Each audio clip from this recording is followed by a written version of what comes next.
Queridos irmãos e irmãs, muito boa noite. Sejam todos muito bem-vindos. Para aqueles irmãos que estão entrando agora, lembrando mais uma vez que a nossa irmã Elaine lembrou, se possível deixemos nossos celulares desligados, porque o nosso tratamento começa assim que nós serenamos. E o nosso celular nada mais faz do que nos ligar ao mundo exterior. Nós, quando aqui viemos, não viemos para tratar do mundo exterior. Ele continua andando conosco, ou no bom português, sem nosco. Portanto, ele vai continuar caminhando, independente da gente achar que o mundo está acabando ou não, se nós vamos olhar para o celular ou não. Então, de preferência, se for possível, vamos desligá-lo. Tem uma fábula indiana, muito bonita, que diz o seguinte: existia um menino, mendigo, que vivia seus dias a pedir esmola e a coletar o que ele conseguia dessas esmolas. Então, a vida dele era sair para a rua, pedir esmola, conseguir comida, conseguir roupa e o excedente guardar. Esse menino começa a se dar conta que o que ele tem guardado de excedente está desaparecendo. Ele não tem mais aquele estoque que ele achou que ele tinha. Ele começa a prestar atenção para ver o que é que está acontecendo, quem é que está roubando ele, quem é que está levando esse excedente. Até que ele se dá conta que quem está tirando esse excedente dele é um rato. Ele vai até esse rato chorando e fala: mas, senhor rato, por que o senhor está roubando de mim? Tem tanta gente rica que o senhor pode tirar e não vai causar nenhum problema para eles. Por que o senhor tira de mim, que necessito tanto? Por que o senhor tira esse alimento do meu pantry, do meu estoque, quando eu preciso dele, não sei se amanhã eu pego? E o rato vira para ele e fala: porque, na verdade, você só pode ter 8 coisas na sua vida. Você só pode ter 8 pertences na sua vida. E o menino, como o rosto de muitos de vocês, fala: como? Como assim? Eu só posso ter 8 pertences na minha vida? Quem disse isso? Onde está escrito? Como é que... Não entendo, me explica. Aí o rato fala para ele: na verdade, foi um acordo seu na sua programação dessa encarnação. Você só pode ter 8 pertences na sua vida. Mais do que isso vai lhe ser tomado. Mas como eu mudo isso? Como eu faço para trabalhar isso na minha vida? E o rato fala: bom, isso você vai ter que ir falar com o Buda. Vai lá e fala com o Buda. E o menino, desesperado, resolve largar tudo, sair do canto distante da Índia que ele morava, atravessar desertos, atravessar planícies, atravessar campos, até que ele chega numa montanha nevada, uma colina enorme, e ele encontra um mago.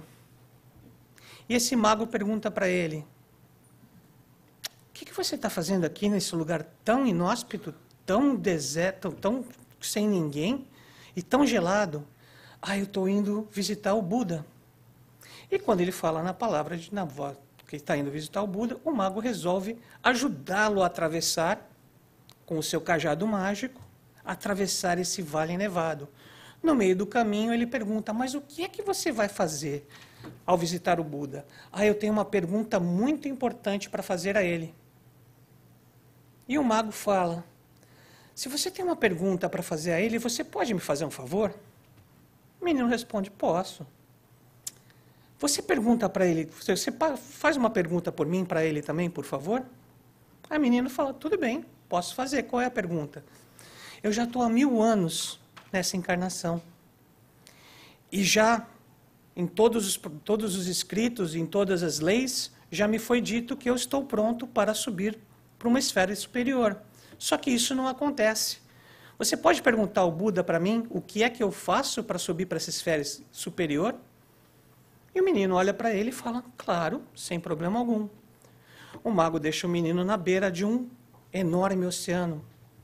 E mais uma vez o menino se vê sem condições de cruzar esse oceano.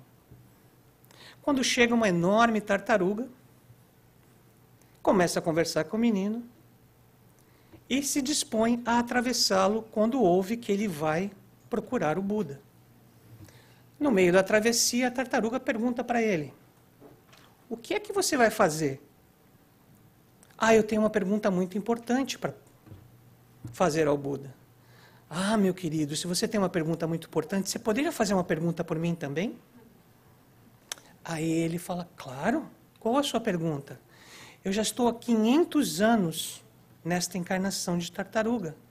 E já me disseram que eu estou pronta para virar um dragão. Mas isso não acontece. Você pode perguntar ao Buda o que eu faço para virar um dragão? Porque eu sei que eu estou pronta. Claro, dona Tartaruga, não tem problema. Atravessou o menino até o outro lado do oceano.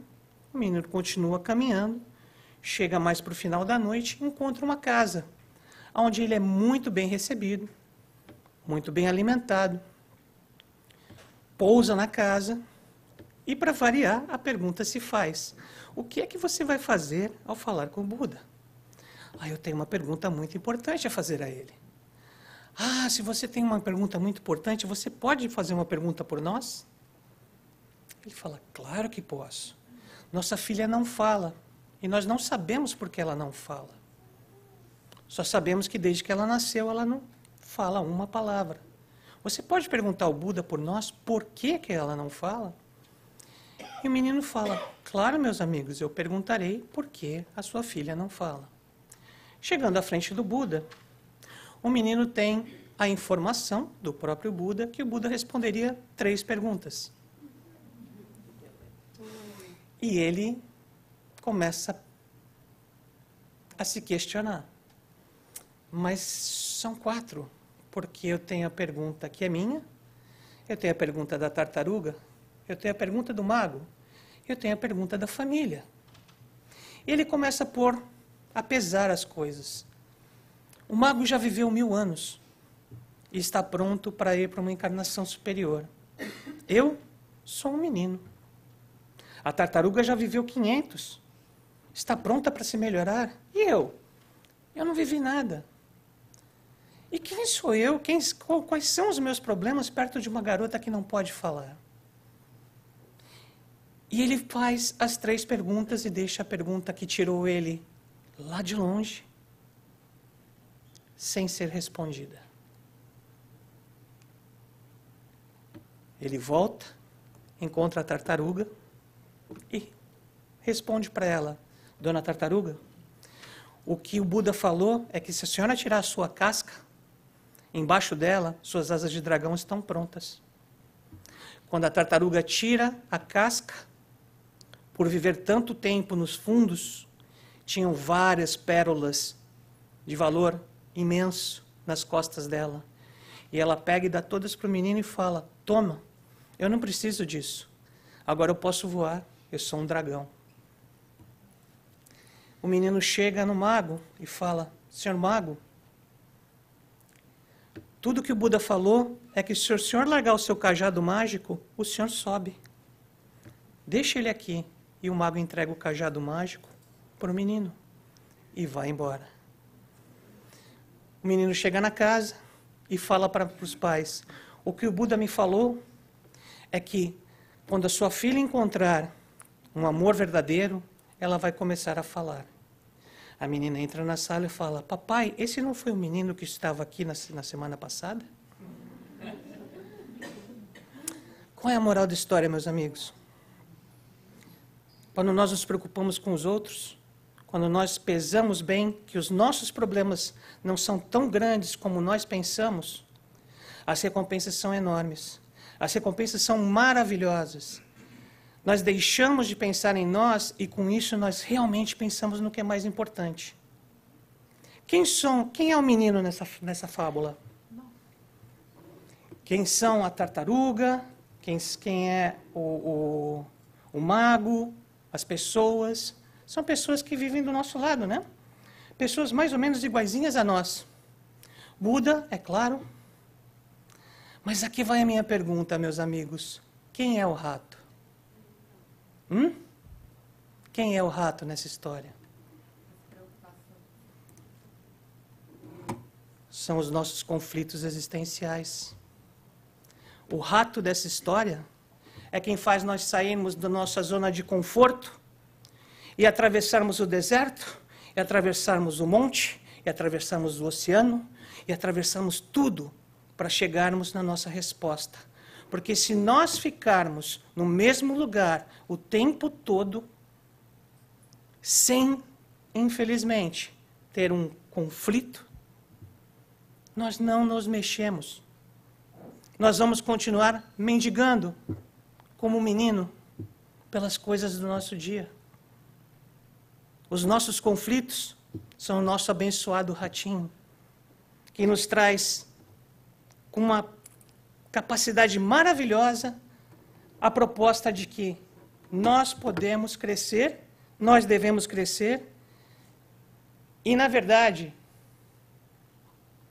conflitos é só um nome. Porque o nosso ser existencial está aqui na Terra por um outro propósito. Eu acho que aqui ninguém se perguntou por que eu nasci, né? Por que eu estou neste planeta, né?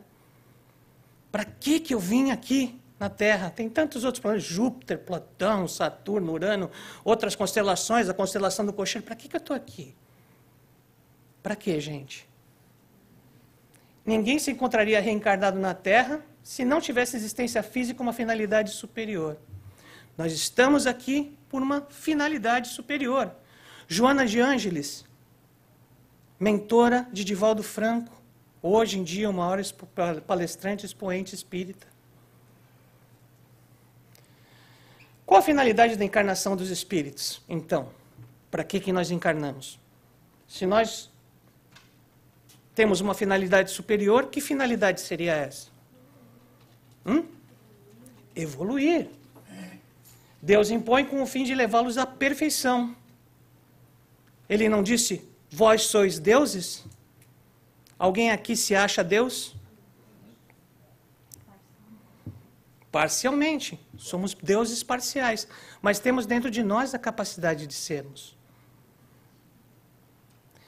Para uns é uma expiação, para outros uma missão. A encarnação tem ainda outra finalidade, que é de pôr o espírito em condições de enfrentar sua parte na obra da criação. Eu só posso fazer 3 perguntas.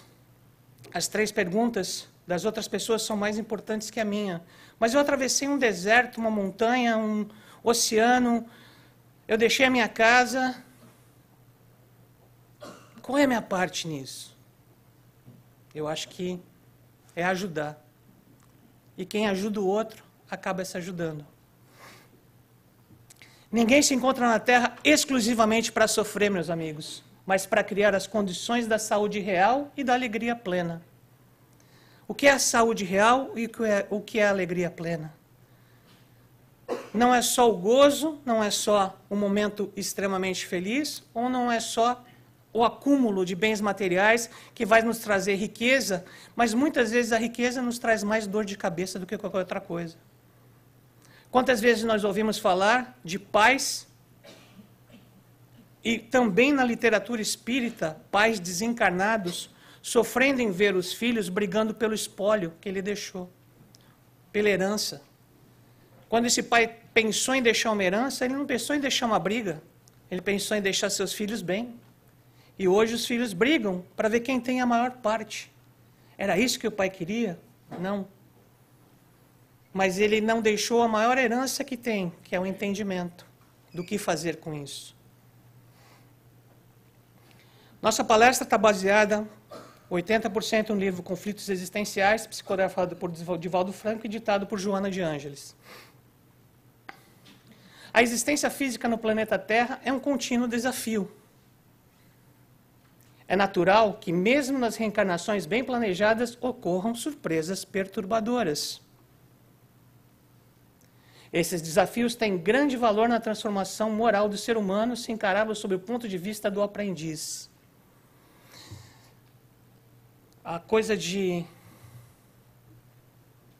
acho que 10 anos atrás, se não me engano, eu e minha esposa estávamos começando umas aulas de línguas, e a professora perguntou para uma das pessoas que estava um pouco reclamando, alguma coisa assim, ela falou, mas qual é o seu problema?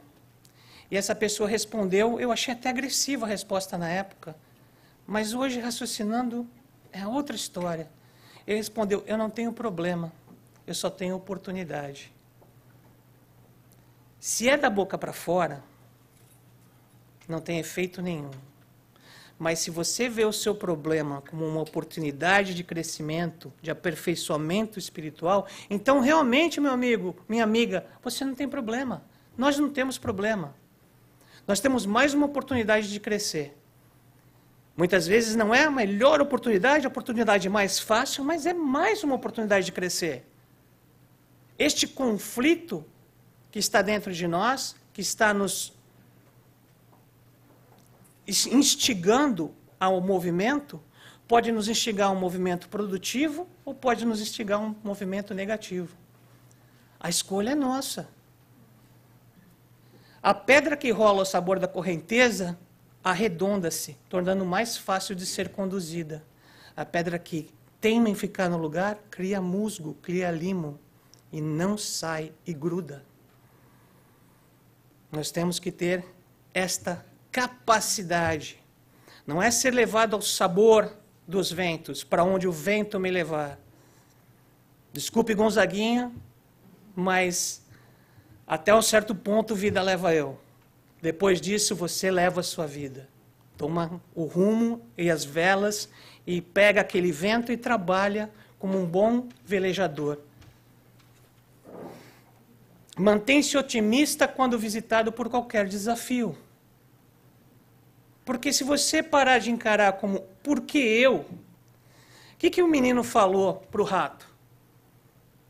Mas por que você não vai pegar de quem tem dinheiro, que para ele não tem nada, não significa nada roubar 2, 3 coisas do pantry dele, e está roubando do meu? Ou seja, espera aí, por que você está me dando dor de cabeça? Vai falar com a minha sogra. Por que você está me dando dor de cabeça? Vai falar com... Gente, por quê? Porque é para você. Porque a tarefa, o desafio é seu, não é do outro. Tem certeza. Absoluta. Minha querida, absoluta.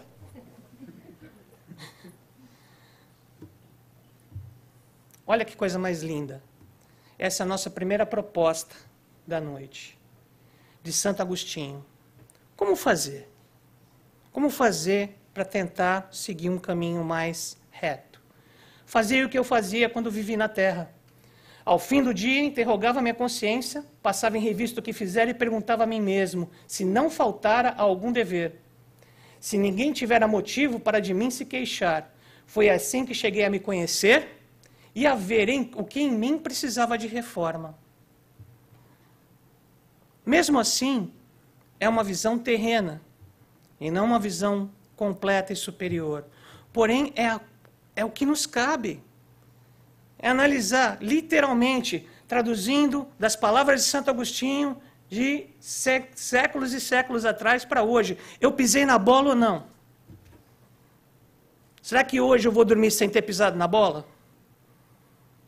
Se eu não pisei na bola, está ótimo. Se eu ajudei, melhor ainda. Mas, gente, se a gente não se pergunta, nós nunca vamos prestar atenção no que nós estamos fazendo. Então, aí está a primeira dica, fazei o que ele fazia. Presta atenção, o que eu fiz hoje? Onde é que eu podia ter melhorado? E, de repente, amanhã você melhora. Porque sem prestar atenção no que a gente errou, a gente vai continuar repetindo o erro. Prestando atenção, uma hora, aquele espinhinho vai entrando, aí dói, aí você se mexe e não faz mais. Mas se você não colocar atenção que você está deitado numa cama de pregos, você vai continuar deitado nela. E não vai doer. Porque você está fingindo que não está. Você está fingindo que está num colchão maravilhoso. Cada pessoa experiencia as emoções que dizem respeito ao nível de consciência em que estagia, não conseguindo ultrapassá-lo de um momento para outro. O que isso quer dizer, gente? Que assim seja. Muitas vezes a gente tenta convencer o próximo a entender o que nós entendemos. Mas se ele não tem essa capacidade de entender, nós temos que entender que é assim. E que ele chega até esse limite.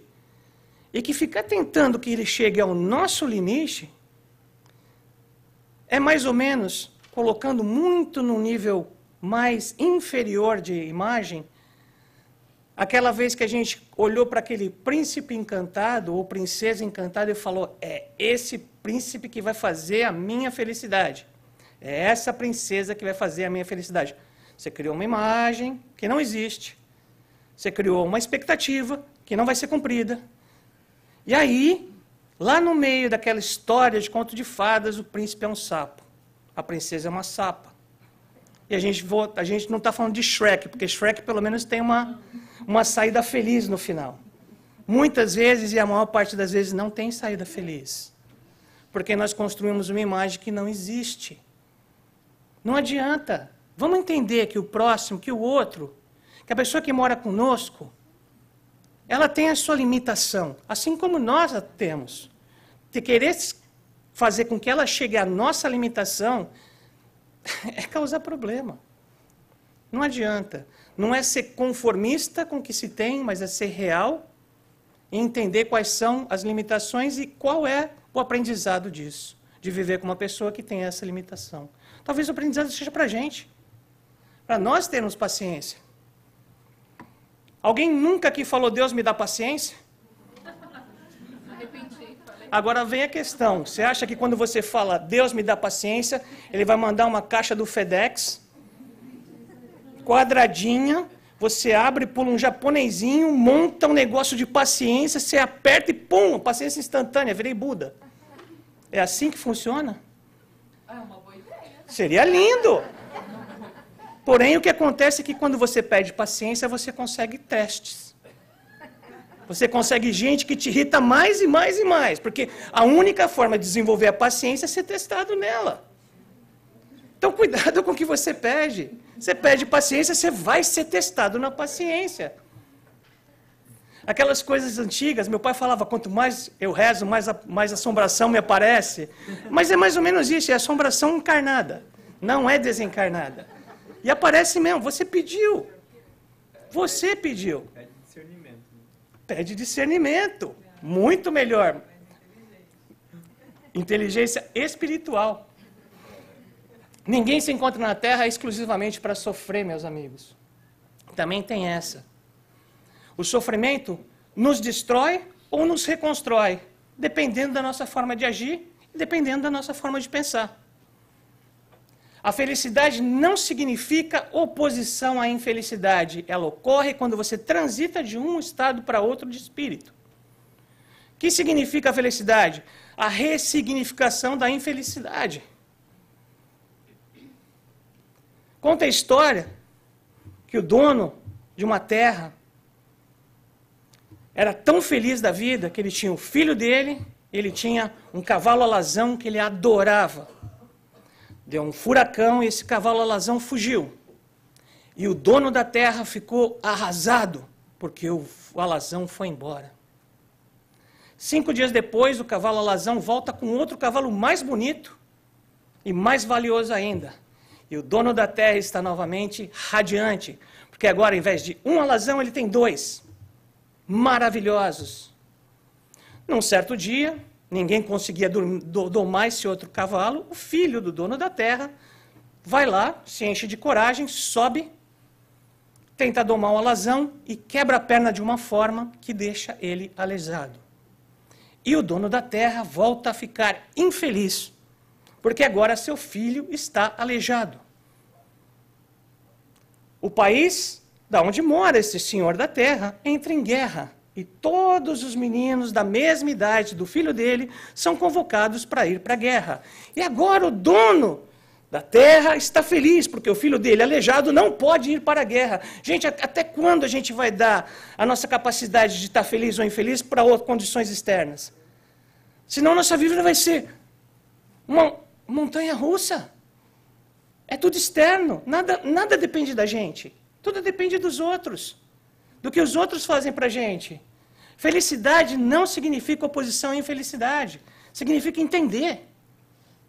Por que está acontecendo comigo? Ressignificar. Trabalhar essa emoção. Trabalhar isso na nossa cabeça. A felicidade está dentro de você. Exatamente. Assim como a infelicidade. E você pode escolher. Muitas vezes não é fácil. Nada aqui é fácil. Nós não nascemos num planeta de provas e expiações para ter a vida fácil.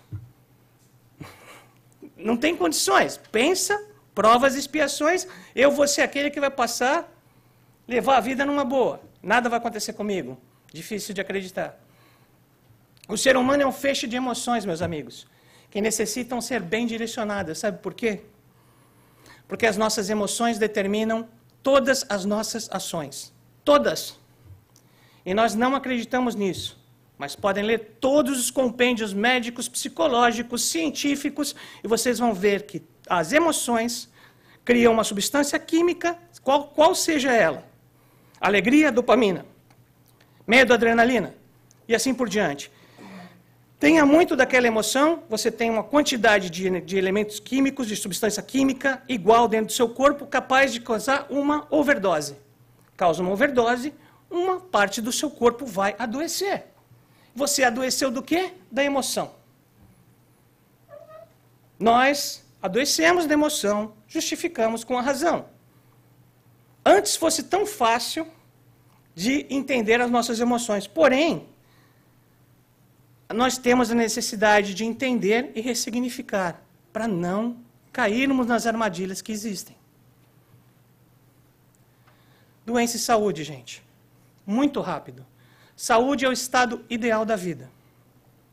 Doença é uma ocorrência vibratória perturbadora, mudança de comportamento na organização molecular do indivíduo ou no seu psiquismo em processo de amadurecimento.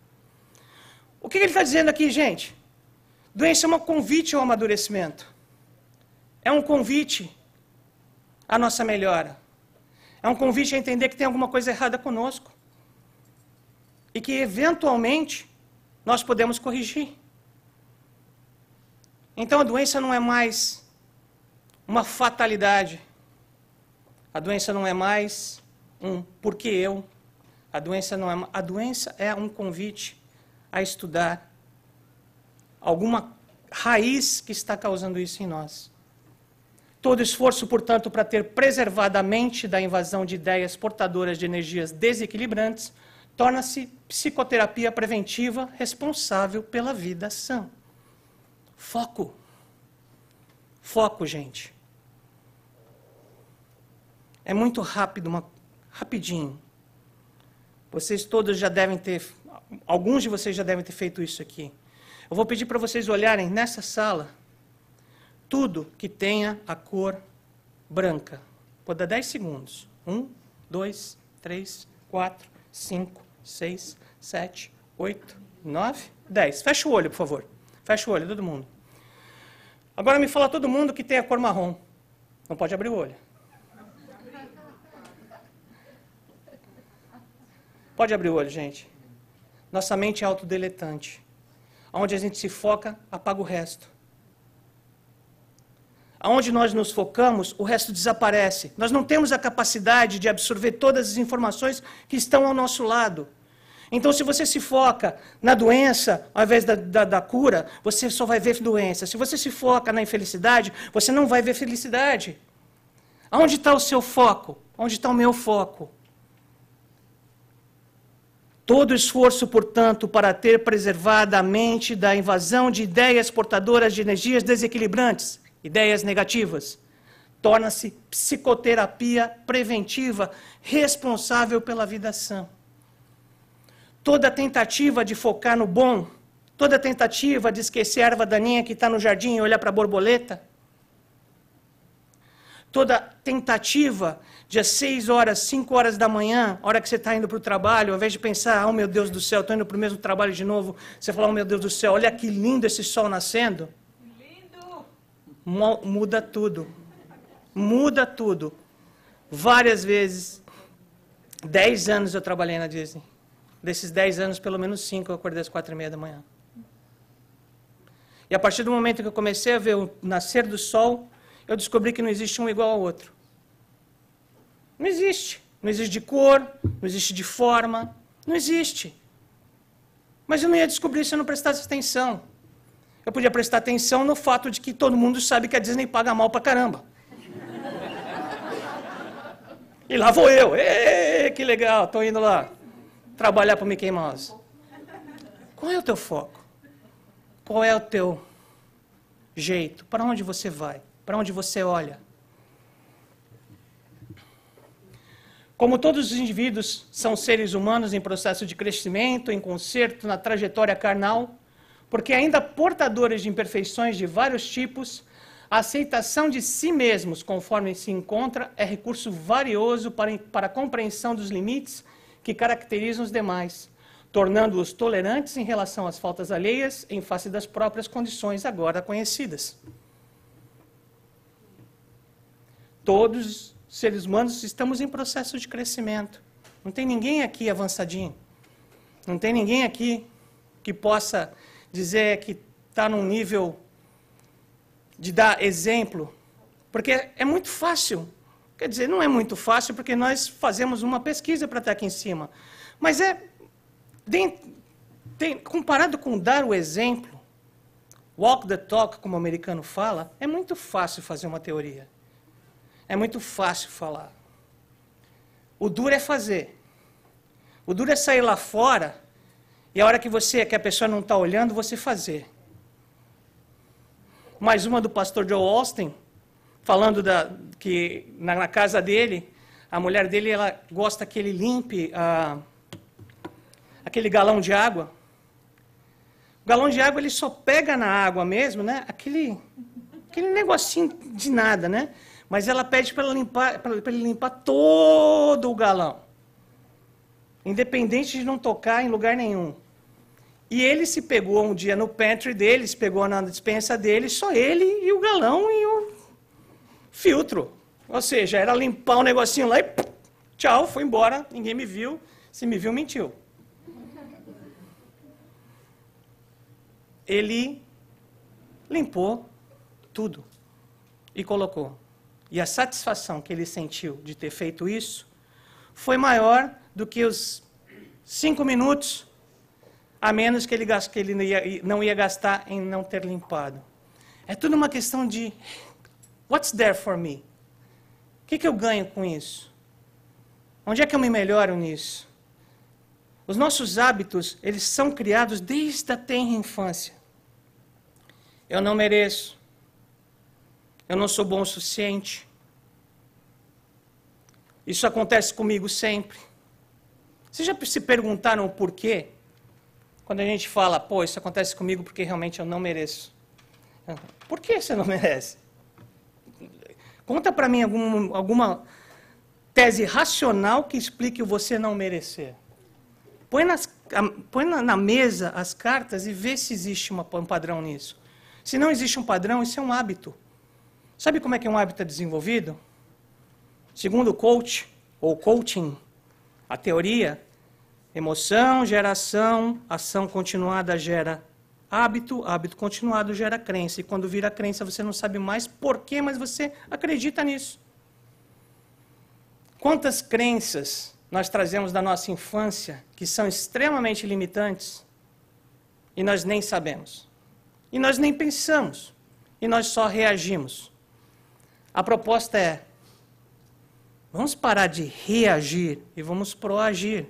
Porque os momentos em que a gente pode proagir, colocar uma bandeirinha e falar, opa, já vi esse filme antes, já sei onde vai chegar, deixa eu ver se eu mudo.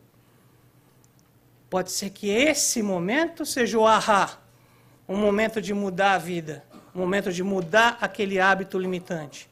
E repetindo ele à exaustão, muito provavelmente você criou um novo hábito. Parabéns. Mais uma parte de Santo Agostinho. O que ele fala?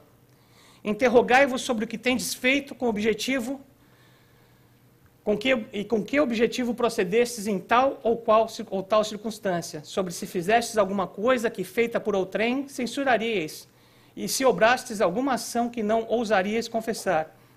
Perguntai ainda mais, se aprovesse a Deus chamar-me neste momento, teria que temer o olhar de alguém? ao entrar de novo no mundo dos espíritos, onde nada pode ser ocultado, aí o bicho pega, né? Aí a coisa fica mais complicada. Porque até então, eu estou aqui no centro espírita, fazendo palestra. Ah, que legal, o cara tem conhecimento. E a hora que tudo que eu sou se revela e não tem nenhum filtro? Faz o quê? Você está confortável com quem você é? Você está confortável com o que você faz? Essa é a nossa melhora. E sabe por quê? Assim, as pessoas, em geral, elas perguntam assim, mas como é que eu sei para que eu vim para cá exatamente? Quais são os elementos que eu tenho que mudar na minha vida de personalidade? Se você quiser uma base rápida, presta atenção ou no seu filho, ou na sua filha, se você tem filho ou filha, ou numa pessoa próxima, ou mesmo numa pessoa que você vê todo dia, e veja como você reage quando essa pessoa exibe algum traço de personalidade que você não gosta, mas que é um pouco exagerado esse não gostar. É um pouco demais. Tudo bem, você não gosta. A pessoa é mesquinha, você não gosta. Mas, problema dela, né? Mas quando você dá aquela pisada no tomate, você passa do ponto, tem alguma coisa aí, não tem? Nesse momento, a psicologia usa um termo chamado efeito sombra. É a nossa sombra se projetando em cima da pessoa, mostrando para a gente uma característica nossa que nós não gostamos de ver. E que nós mentimos para nós que nós não a temos. Mas quando o outro apresenta essa característica, você vai lá e mete o pau. Então, quando você se pega brigando com seu filho, quando você pega brigando com seu esposo, com a sua esposa, de uma forma que você fala, mas por quê? Dá uma analisadinha se não é exatamente isso que você tem dentro de você e você não reconhece. Esse é um bom fator. Essa é uma boa forma de você saber o que eu preciso melhorar. Qual é a característica que eu preciso melhorar? Onde é que eu vou para melhorar? Mude seu foco, literalmente.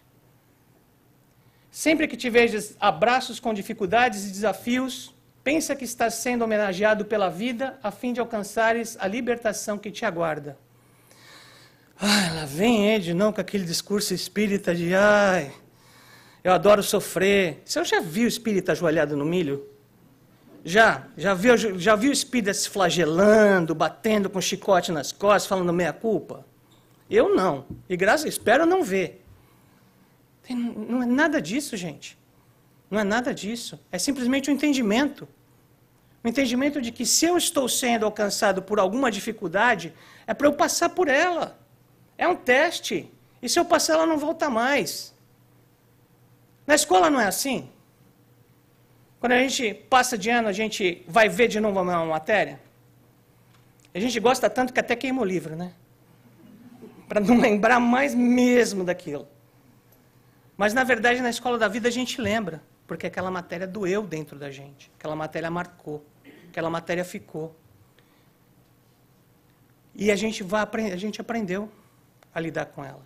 Mas quando a gente repete, aí vem o professor de novo e passa para a gente um teste que não é igual, porque ele é muito inteligente para não dar o mesmo teste para nós. Mas é parecido. E nós somos testados, e nós somos testados, e nós somos testados. Lá atrás, lembra? Nós viemos para nos melhorar, né? Nós viemos para crescer, para nos desenvolver. Como? Planeta de testes e expiações. Como é que eu vou me desenvolver? Através de testes e expiações. Se eu encará-los como testes e expiações e não como desgraças. E não como maneiras de... Lá em cima estão querendo me sabotar. Todo mundo se dá bem, só eu que não me dou. Como é que é possível isso? Não se permita revolta ou agressividade. Não culpe a sua sorte. Como você, muitas vezes, como nós não temos a capacidade de aceitar tantas coisas assim, nós culpamos a nossa sorte, que muitas vezes nós chamamos de karma. Só que vamos usar a sabedoria do interiorano e vamos trocar esse K por C. E vamos com muita karma nessa hora, gente. Muita karma. Não é assim que funciona. A coisa funciona diferentemente. Karma é a lei de causa e efeito. Se você fez bem, o efeito é bom. Se você não fez bem, o efeito não é bom. Não tem como. Não tem como mudar isso. Então, eu não tenho sorte, minha estrela está virada para não sei das quantas. Pode até estar virada, mas não tem nada a ver com ela. Tem a ver com o que você fez e com o que você tem que resgatar. Porque você fez, não está bem feito, você veio para se melhorar, você não se melhorou, vai te dar uma outra oportunidade de se melhorar. Aí a pessoa fala, não, karma é pagamento. Pagamento de quê? O que você está pagando? Você veio para se melhorar. Você não conseguiu se melhorar com aquela prova, com aquele teste. O pai vai lá e te dá mais um teste. O que você está pagando? Você não está pagando nada, você está recebendo. Você está recebendo mais uma chance. Mais uma chance de tentar de novo. Não tem pagamento nisso. Tem recebimento. Nós continuamos recebendo. Graças ao Pai. Considera que o júbilo é fruto de lutas, renúncias, dedicação e trabalho. A grama do vizinho é mais verde porque ele trata mais dela. E ele não fica prestando atenção na sua. Ele fica prestando atenção na dela. Porque se eu prestar atenção na sua grama, a minha grama vai morrer. Eu só olho para a sua. Foco. Se eu prestar atenção na minha, a minha vai florescer. Gente, olha isso.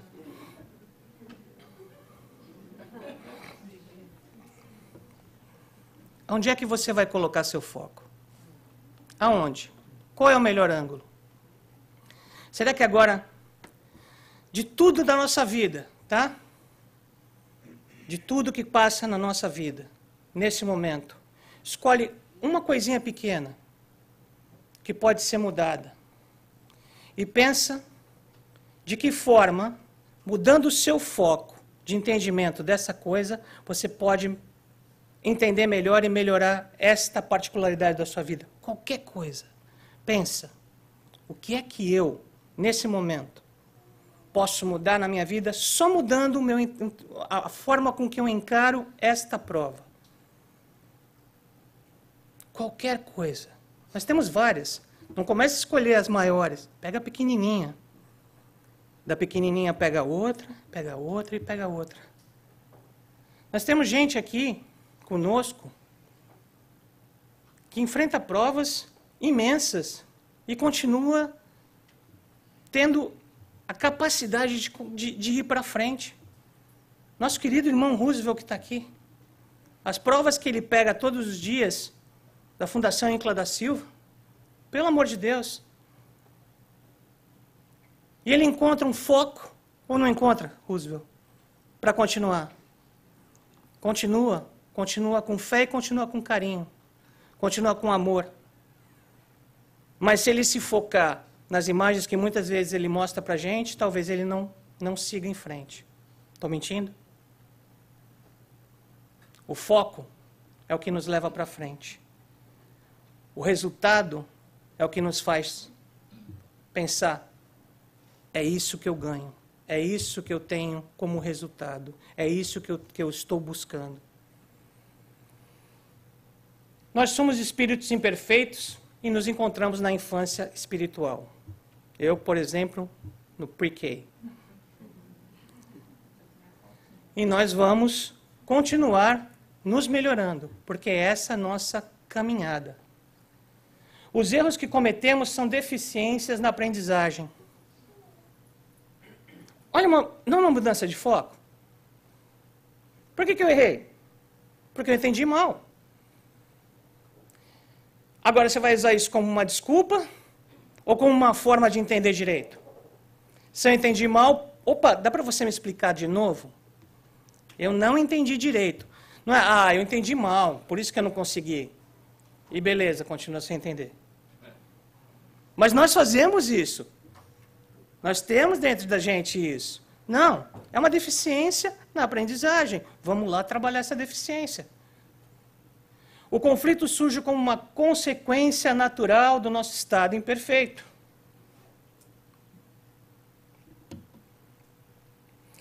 Quem aqui, quando chegou nos Estados Unidos, não ficou em casa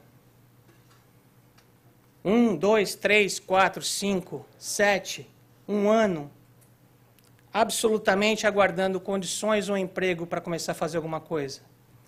E enquanto ficou em casa, ficou contando todos os quadrados do teto, todas as vezes que a luz piscava e acendia, todos os minutos para outra pessoa que mora com você voltar, e assim por diante. E nesse tempo todo que nós tínhamos para não fazer nada, quantas histórias nós inventamos para nós mesmos que nos fizeram sofrer? Essas histórias são reais? Olha a nossa capacidade. Olha até onde vai a nossa capacidade. Inventar histórias que não são reais para nos atormentar. Porque nós não dirigimos o nosso foco. Nós temos que ter essa noção, gente.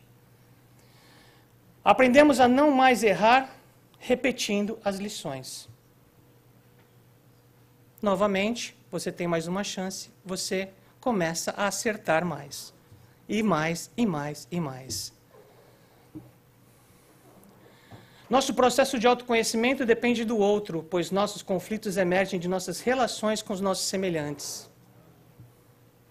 Se imagina aquele monge tibetano que ficou 15 anos sentado embaixo de uma geleira. Você não está morto, tá? Você está vivo, só vão dar as condições. 15 anos debaixo de uma geleira, esperando uma revelação. Depois de 15 anos, vem a revelação. Você fala, consegui, olha para o lado, não tem ninguém.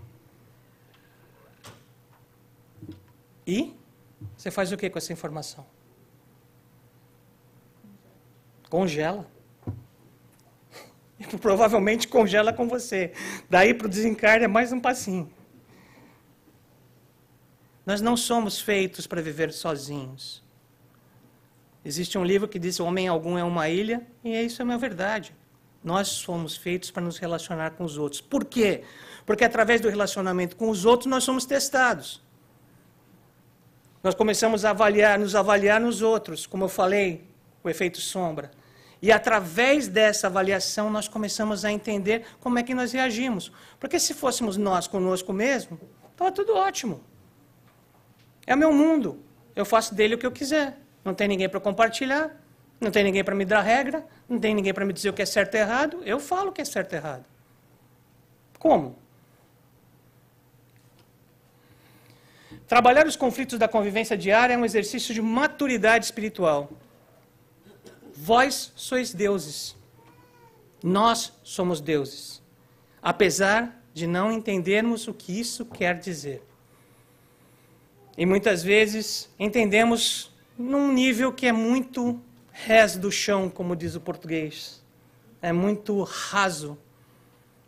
Não é o nível que foi falado. Nós temos dentro de nós a capacidade de sermos deuses, a capacidade de ir para a perfeição, a capacidade de nos melhorar. Nós temos que tentar. Uma vez disseram para a Madre Teresa: Madre, eu tento fazer a minha parte, mas quando eu vejo que ninguém faz, eu desanimo. Ela fala: minha filha, o oceano é feito de gotas. Se você não colocar a sua gota, não vai ter oceano. Não espera o outro fazer alguma coisa para você começar a fazer. Faça você. E pelo exemplo você pode contaminar o próximo, mas se a gente sempre esperar o próximo fazer, nunca vai acontecer. Nós temos que fazer, nós temos que disseminar. Nós estamos nesse país que nos abraçou e falou: venha e nós vamos te dar condições de você viver aqui. É a nossa chance de devolver para eles alguma coisa boa. O Espiritismo. De dizer para eles que existe uma outra um outro pensamento. Graças à reencarnação, o progresso do ser é imperioso, meus amigos, ele é inevitável. Ele pode ser adiável. Existem pessoas que ficam séculos e séculos e séculos remoendo a mesma coisa, mas o fim, independente de quantos milênios leve, é inevitável. É a perfeição. É nos melhorarmos até chegar à perfeição. Por isso, reconhece-se o verdadeiro espírita pela sua transformação moral e pelos esforços que emprega para domar suas inclinações más. Allan Kardec, Evangelho segundo o Espiritismo, capítulo 17, item 4. São esforços, não é fácil. Se focar nas coisas certas não é fácil, é muito mais fácil descambar. Muito mais fácil deixar a nossa mente racional falar, não gostei, eu vou pegar pesado. E aí você pega pesado e você se sente mal. Parabéns. Eu já fiz isso inúmeras vezes. Então, quando eu falo parabéns, não é só para vocês, é para mim também.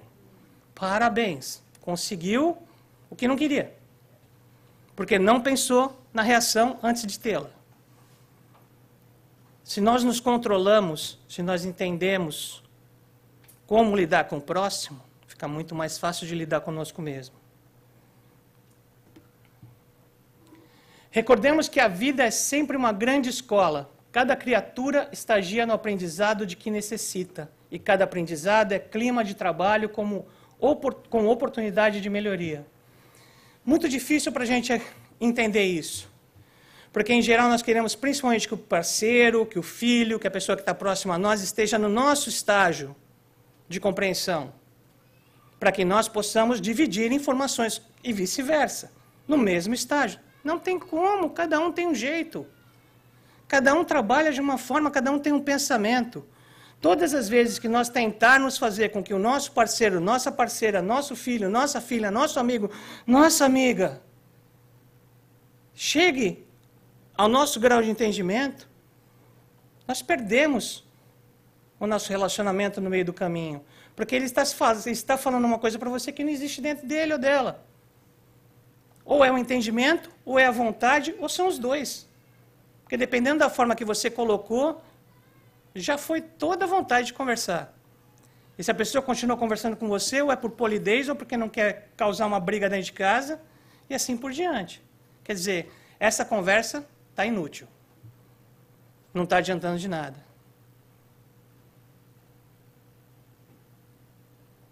E o ratinho? E o ratinho? Continua aí? Continua? Ainda bem. E que tenhamos muitos ratinhos na nossa vida, gente. E aqui fica o meu convite final para vocês. Melhore 1% a cada dia. E daqui a um ano, você vai estar 365% melhor. Muita paz.